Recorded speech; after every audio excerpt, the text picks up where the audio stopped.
I'd like to call the Pflugerville City Council meeting for Tuesday, August 25th, 2015 to order. The time is 7 o'clock. If I could, please have everyone rise to state the Pledge of Allegiance to the U.S. and the Texas flag. I pledge allegiance to the flag of the United States of America and to the republic for which it stands, one nation, under God, indivisible, with liberty and justice for all. Honor the Texas flag. I pledge allegiance to thee, Texas, one state, under God, one and indivisible.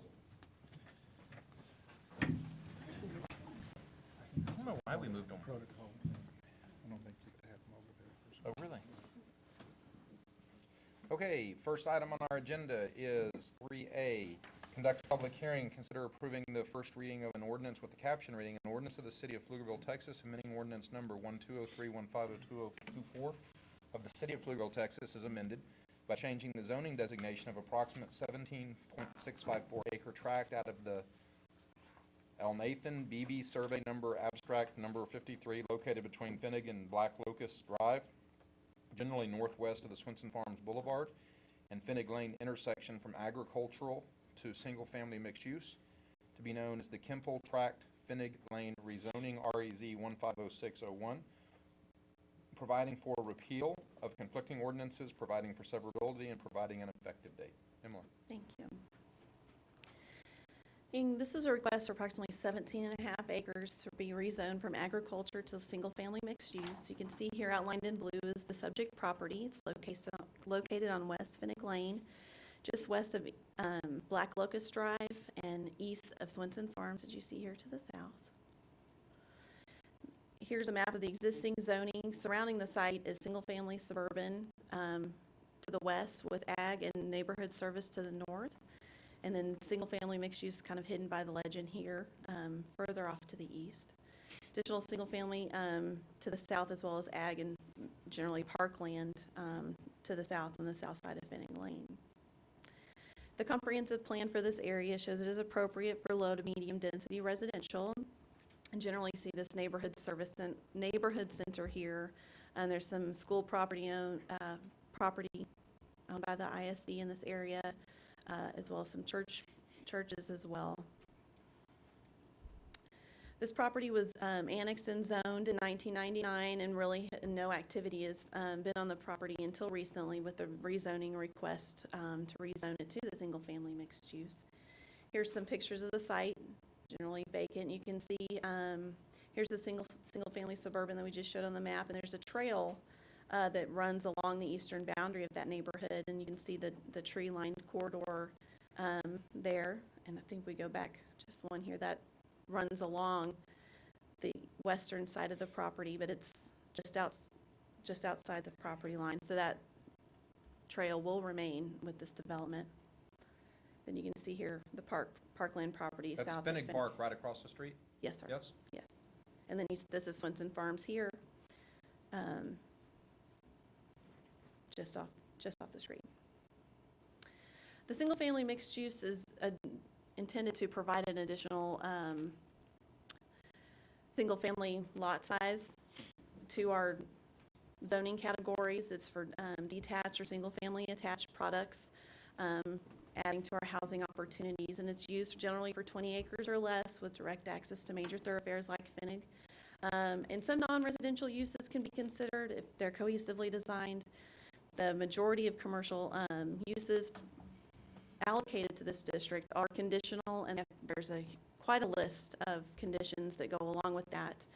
That being said, the developer of this project intended only to be single-family mixed use, and it's unlikely that any commercial project in here would be able to meet all of those conditions. So the developer is intending solely on single-family detached products for this tract.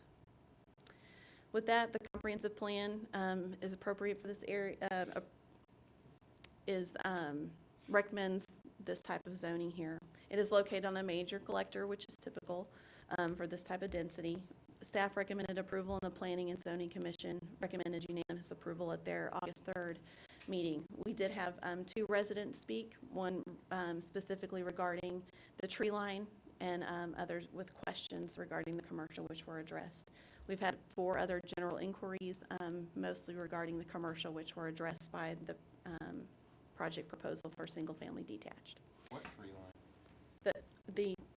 The along Swenson Farms here, the trail that runs along the western side of the subject site that bounds between the existing single-family and Swenson Farms to the subject property. You can see it.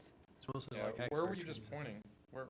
It's right, it's Right along there. this, goes from Finnig north. So- There's a trail. Those are all through here. hackberries, aren't they? Yeah, I think It probably. could be, but it's a tree line that's existed in, So is that a to say. right-of-way, or is there an easement in that, along that?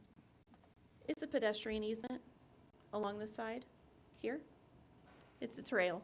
It's part of our trail system. Is it on private property? It's not on? Yes, Okay. right. So It's outside of the subject site.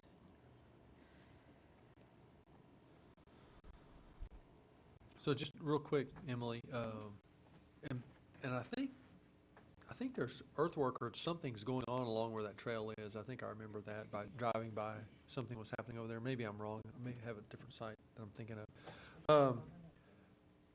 So up there at the kind of the northern point, at the radius point where White Poplar Path is, this property is just a little bit south of that, so it doesn't connect up. Right.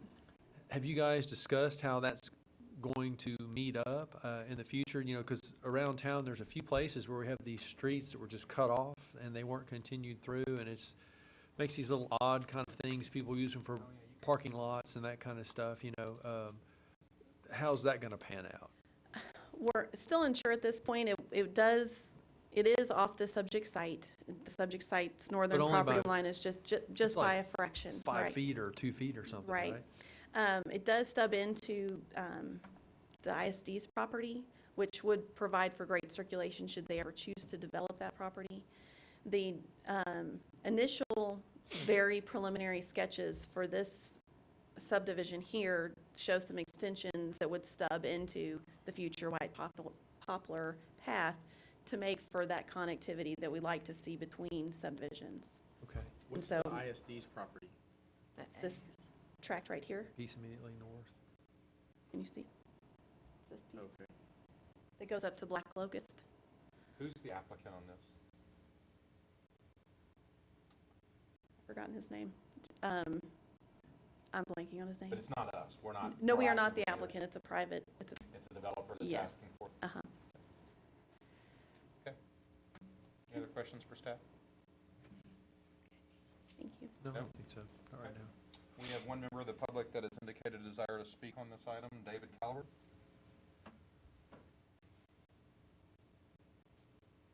Member of City Council, I'm Dade Calabwig. I live at 1111 Laurel Oak Trail. And I'm in favor of that development as a single family home detached as the developer presented last time. It doesn't have plans, but with that zoning, it will permit to have bigger homes, just 3,000 square feet per my calculation, and I say 2 stories.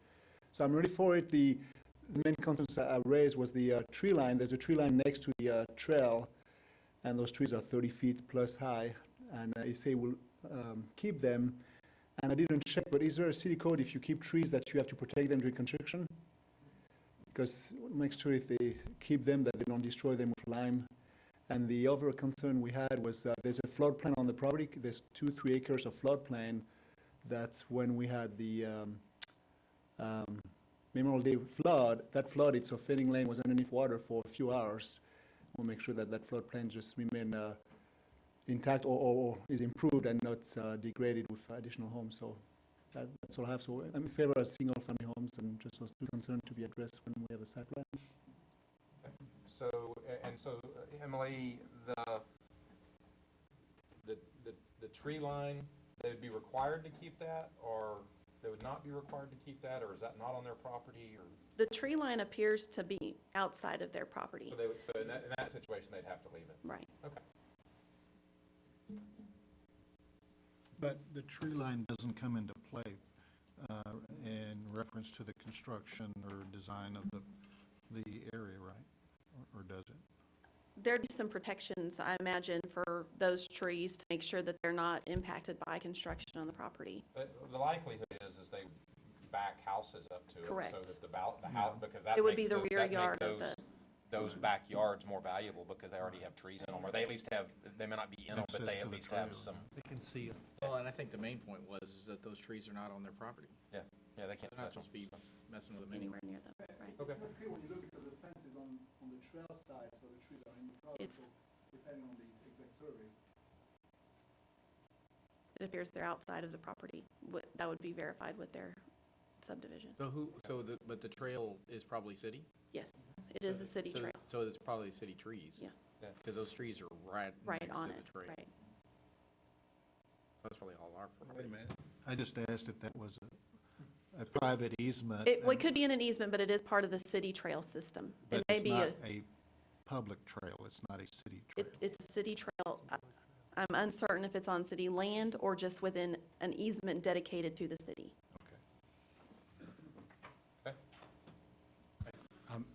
Mayor, if I may, Victor, to answer your question, if we only have an ingress and egress easement, then it could be on their property, and they may be able to take the trees out, because the trees would not be protected if all we have is an ingress egress easement to allow us to go through. Okay, so this is a first reading. I would ask staff to have that answer before the next reading, so that we know for sure before the council votes on it a second time. So we have a solid answer. Is that good? You good with that? Okay. Okay, so is there anyone else in attendance that would like to speak during the public comment? Seeing none, can I have a motion to close the public? So moved? Second. Scarlett? Yes. Victor? Yes. Brad? Yes. Wayne? Yes. Motion passes. And is there a motion on this item? Go ahead. I'll make a motion, we approve item 3A is read. I'll second. Motion and a second. Additional discussion? Brad? Yes. Wayne? Victor? Yes. Scarlett? Yes. Motion passes. Next item on our agenda is public comment. This is the time during our meeting when anyone can speak to any item that is not on our published agenda. Please remember that if you speak to the council, because it's not on our published agenda, we cannot respond to you, although there are times that city staff can respond and make comment. You'll be limited to 3 minutes, and we have one person that has indicated desire to speak, Kimberly Hansen.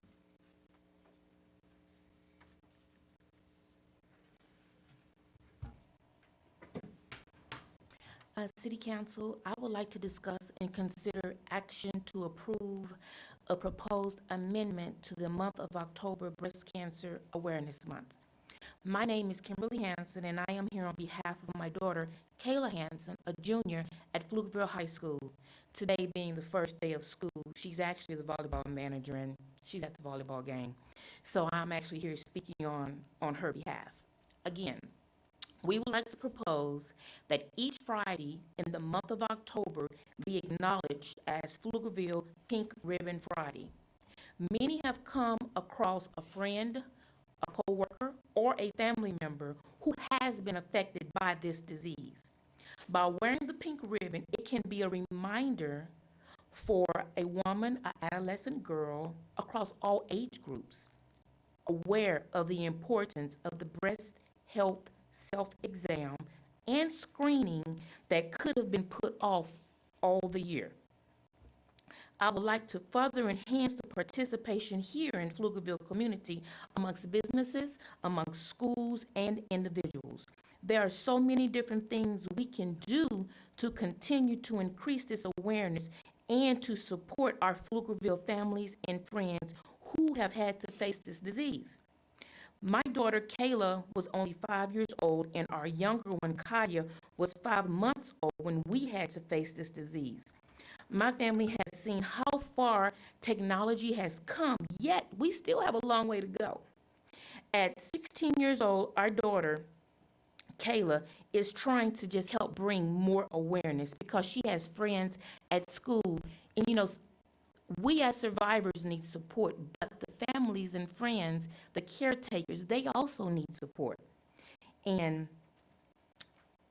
when we come together here in Pflugerville by wearing the pink ribbon, we're not wearing it just because, we're wearing it for the cause. Pink is cute, cancer is not.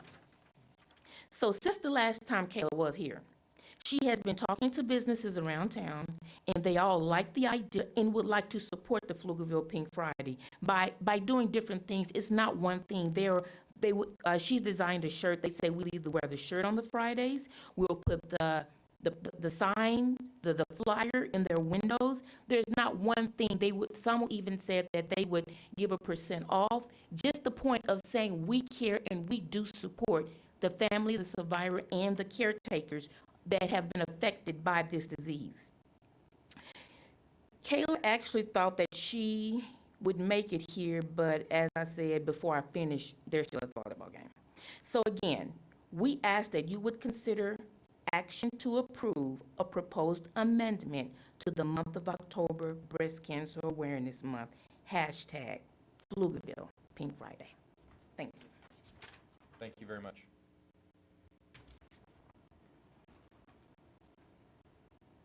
Next item on the agenda is our consent agenda.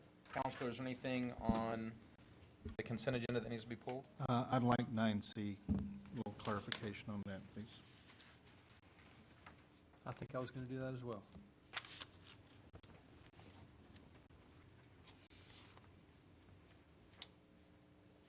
Anything else? You'd read the consent agenda, please? Thank you, Mayor Coleman. These items will be acted upon in a single motion. Approval of the minutes of the August 11th, 2015 work session and regular meeting.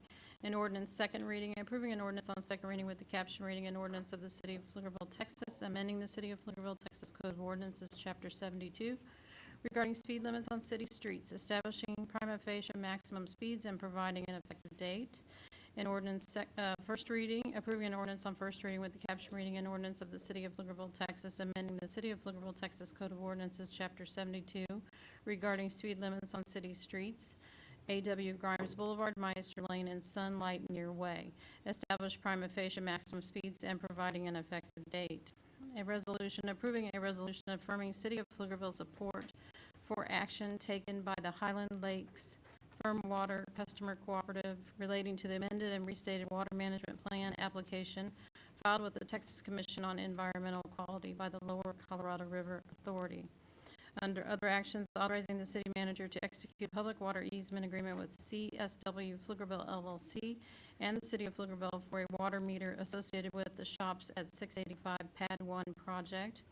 Authorizing the city manager to execute a water line easement agreement between the City of Pflugerville and Manville Water Supply Corporation for a Manville Water Line relocation project on city parkland property located southwest of Springbrook Road and Autumn Sage Way. And so ends the reading of the consent agenda. I have a motion on the consent agenda. So moved. Second. Wayne? Yes. Brad? Yes. Starla? Yes. Victor? Yes. We're going to deal with 9C after executive session this evening because we have PCDC on that anyway, so we can get a better understanding in executive session. Next item is 10A, discuss and consider action regarding future agenda items. Is there any future agenda items? Mr. Mayor, I'd like to have us consider the Pink Friday Yeah, resolution. I was going to bring some same thing. Okay. Anything else? Moving forward, item 10B, council. We've been briefed on this extensively in executive session before. Is there anybody that needs to go into executive session on this, or can we handle it? Which item? It's 10B, the purchase of property. Everybody good? Okay, then we're just going to go straight to open session on this. The open session is discuss and consider action to approve the purchase of approximately 237.57 acres of property known as 16430 Cameron Road, Pflugerville, Texas, and to authorize the city manager to execute all documents required to purchase the property. Since our last council meeting in executive session, when we directed the city manager to continue the negotiations, he has done that. He is entered into or ready to enter into it. You've signed it, but you need it ratified, correct? Conditional on council approval. So a contract on the land we discussed on Cameron Road for the youth sports center and what will eventually become a nature park as well. The price that was finished was what we told him it was okay to go up to, which was $18,000 per acre. And so we just need to ratify that action of the city manager. Does anybody have any questions for Brandon?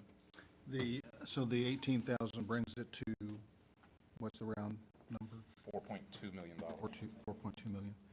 I had some thoughts about this purchase, inasmuch as I think the area itself is a significant asset, would be a significant asset as a Parks and Recreation footprint, definitely a very large footprint.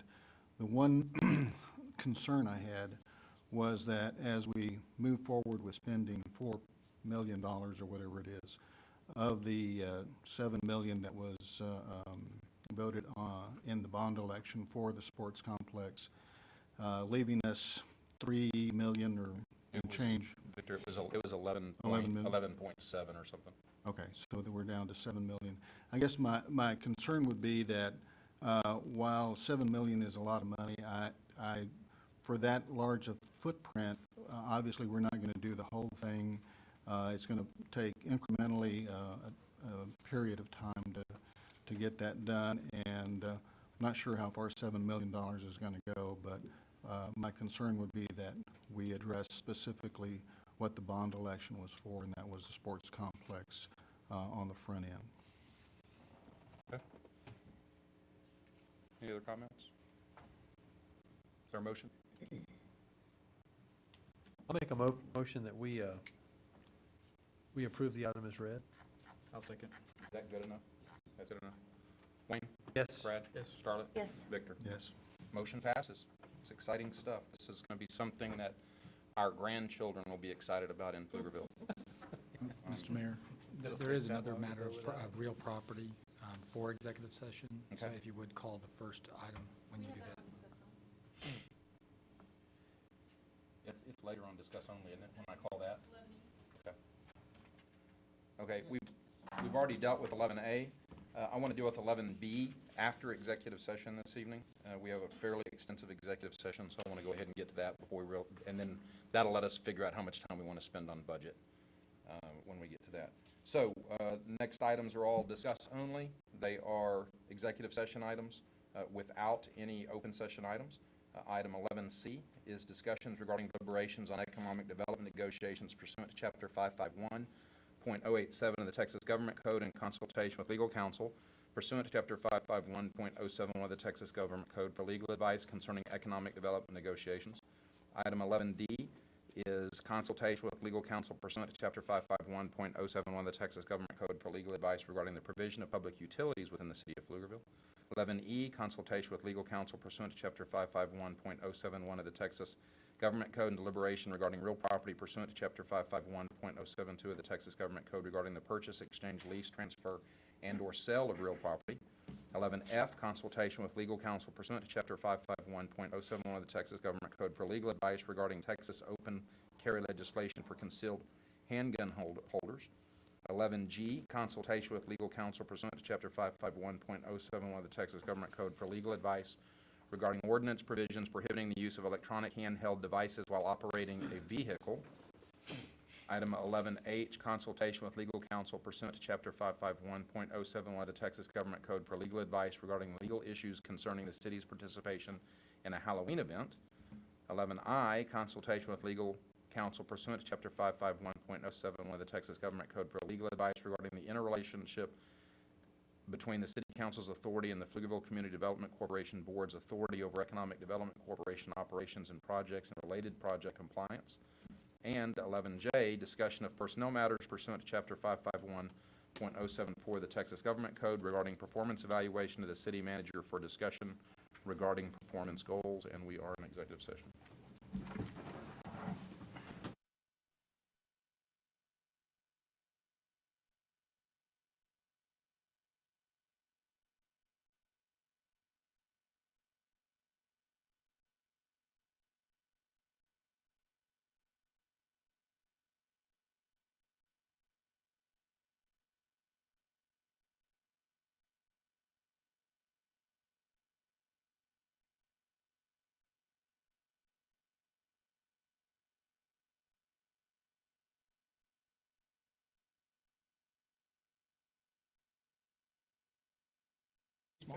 Even if it was 2 layers of three-quarter. Yeah, it is. Yes. We ready? Go through